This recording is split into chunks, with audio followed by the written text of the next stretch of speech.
Hello, welcome back. ഇഫ്താറിൻ്റെ സമയത്തോ അല്ലെങ്കിൽ ഏത് സമയത്തും കഴിക്കാൻ പറ്റുന്ന ഒരു സ്നാക്ക് റെസിപ്പിയാണ് കേട്ടോ ഇന്ന് ഷെയർ ചെയ്യുന്നത്.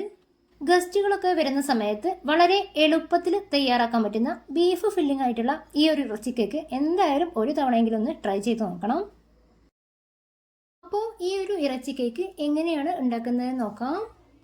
ഒരു കടായിലേക്ക് 2.5 ടേബിൾ സ്പൂൺ ഓയിൽ ഒഴിച്ച് ചൂടാക്കിയ ശേഷം നീളത്തിലരിഞ്ഞ 3 സവാള ചേർത്ത് കൊടുക്കാം. സൺഫ്ലവർ ഓയിലാണ് ഞാനിവിടെ ഒഴിച്ചു കൊടുത്തിട്ടുള്ളത്. വെളിച്ചെണ്ണയോ ഏത് ഓയിൽ വേണമെങ്കിലും ഒഴിച്ചു കൊടുക്കാം. സവാളയിലേക്ക് 1/2 ടീസ്പൂൺ ഉപ്പിട്ട് കൊടുക്കുന്നുണ്ട്. സവാള ഒരുപാട് നേരം വഴറ്റി കളറൊന്നും മാറേണ്ട ആവശ്യമില്ല. കുറച്ച് നന്നായിട്ടൊന്ന് സോഫ്റ്റ് ആയിട്ട് കിട്ടിയാൽ മതി. 1 ടേബിൾ സ്പൂൺ വീതം ഇഞ്ചി വെളുത്തുള്ളി ചെറുതാക്കി അരിഞ്ഞത് ചേർത്ത് കൊടുക്കാം. നല്ല എരിവുള്ളതുകൊണ്ട് 1.5 പച്ചമുളകാണ് ചേർത്ത് കൊടുത്തിട്ടുള്ളത്. എരിവിനനുസരിച്ച് ചേർത്ത് കൊടുക്കാം. കുറച്ച് മല്ലിയിലയും കറിവേപ്പിലയും ചെറുതാക്കി എരിഞ്ഞത് കൂടി ചേർത്ത് കൊടുത്തിട്ടുണ്ട്.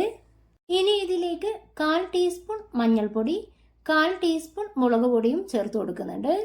പൊടികളുടെ പച്ചമണം മാറുന്നത് വരെ ഒന്ന് വഴറ്റിയെടുക്കാം. വേവിച്ച് വെച്ചിട്ടുള്ള 400 ഗ്രാം ബീഫ് ചെറുതാക്കി മുറിച്ചിട്ട് കൊടുക്കാം.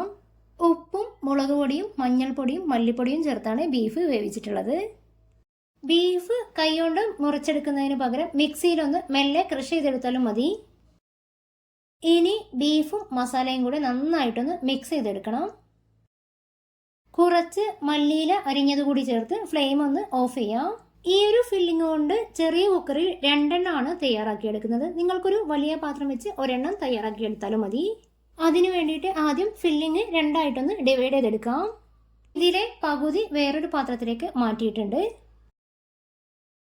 ഇനി ഈ പകുതിയിലേക്ക് 4 മുട്ട 2 നുള്ള ഉപ്പ് ചേർത്ത് മിക്സിയിലൊന്ന് അടിച്ചെടുത്ത് ചേർത്ത് കൊടുക്കാം. മുട്ടയുടെ പത അധികം പോവാത്ത തരത്തിൽ നന്നായിട്ടൊന്ന് മിക്സ് ചെയ്ത് ഉപ്പ് ചെക്ക് ചെയ്ത് നോക്കാം.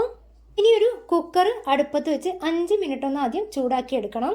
ഇതിലേക്ക് ഒരൽപ്പം ഓയിൽ ഒഴിച്ച് ഒന്ന് ചുറ്റിച്ചെടുക്കാം. ഇനി ഇതിലേക്ക് നമ്മൾ തയ്യാറാക്കിയ ബാറ്റർ ഒഴിച്ചു കൊടുക്കാം. ആദ്യത്തെ 3 മിനിറ്റ് ഹൈ ഫ്ലെയിമിലും പിന്നീട് 20 മിനിറ്റ് ലോ ഫ്ലെയിമിലും ഒന്ന് കുക്ക് ചെയ്തെടുത്താൽ മതി. കുക്കറിലേക്ക് ഒഴിച്ച ശേഷം ഇറച്ചി എല്ലാ ഭാഗത്തേക്കും എത്തുന്ന വിധത്തിൽ ഒന്ന് തട്ടി കൊടുക്കാം.